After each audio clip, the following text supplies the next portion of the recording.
কাজিৰঙাত eco sensitive জোনৰ পৰিসৰ শূন্য কৰাৰ দাবীত ৰাইজৰ প্ৰতিবাদী সমতল হাতে হাতে বেনাৰ ফ্লেটুট লৈ প্ৰতিবাদী সমতলত অংশগ্ৰহণ কৰে ৰাইজে স্থানীয় ৰাইজ আৰু কাজিৰঙা উন্নয়নৰ স্বাৰ্থত এই প্ৰতিবাদ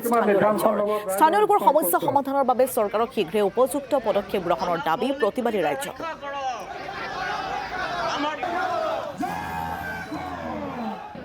কাজিৰঙা দাঁতিকাষৰীয়া অঞ্চলৰ ৰাইজৰ এটা বহুদিনীয়া দাবী আছিলে যে 0 কিলোমিটাৰ হ'ব লাগে ইকো সেন্সিটিভ জোন কিন্তু আমি বিগত কিছুদিনৰ আগতে আমাৰ মাননীয় মুখ্যমন্ত্ৰী হিমন্ত বিশ্ব শৰ্মা ডাঙৰীয়াই আমাৰ 1 কিলোমিটাৰ ইকো সেন্সিটিভ জোন ঘোষণা কৰিছে আৰু সেই ইকো সেন্সিটিভ জোনৰ তেওঁলোকে কাম কাজখিনি আগবঢ়াই নিছে গতিকে আমি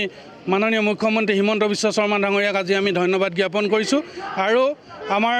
কাজিৰঙা দাঁতিকাষৰীয়া ৰাইজৰ আজি স্বতঃস্ফূৰ্তভাৱে তেওঁক আমি কৃতজ্ঞতা জনাইছোঁ অসম চৰকাৰক কৃতজ্ঞতা জনাইছোঁ আপোনালোকে দেখিছে হাজাৰ হাজাৰ মানুহ আজি ইয়াত একত্ৰিত হৈছে কাজিৰঙা দাঁতিকাষৰীয়া অঞ্চলৰ ৰাইজৰ এটা বহুদিনীয়া দাবী আছিলে যে